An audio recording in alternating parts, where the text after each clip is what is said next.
Ukungahlonishwa ngendlela kwemigomo ye-lockdown kunomthelela ekwenyukeni ngesivinini kwesibalo sabantu asebetheleleke ngegciwane corona kumasipala wesifunda iChris Hani e-Eastern Cape. Utshwala obuphiswa emakhaya kanye nokungaqhelelani kwabantu kubalwa njengembangela enkulu. Lesifunda sinabantu abangama300 osekubikiwe ukuthi sebetheleleke ngalolu bhubhane, kwashona abantu abayi14.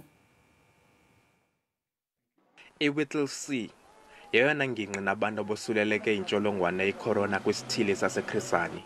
Kude kwavala ukwethutyana isikhululo samapolisa kula mmandla. Abahlali bathi abanalwazi lwaneleyo ngale ntsholongwane.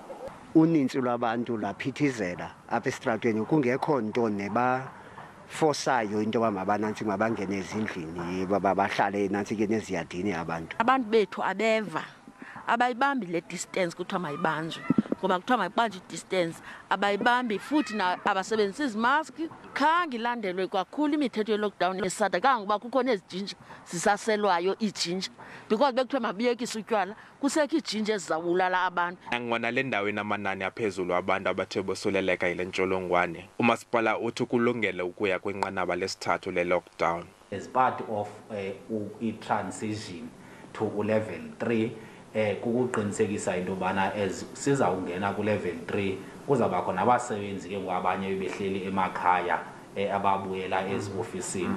That work is ongoing. Kangubana iChris Hani has appointed ikhampani eqhubayo as we speak kule nto ye-deep cleaning and disinfecting i-buildings. Isebe lezempilo ephondweni liwakhabile amabango ukuba linika ingqwalasela kakhulu oomasipala besixeko kwidabi lokulwa i-COVID-19.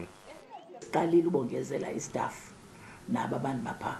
Sikwi-level ngoku apho bendigqiba usayina kusayinelwa laa nto kuthiwa zii-community liaison officers, ngoba sifumene into ethi abantu abanzulu ezilalini ngenye ixesha kufikwa kubo. Iphondo libike abantu abangama-70 abasweleke ngenxa ye-COVID-19, ukanti bangapha kwewaka bathe balulama.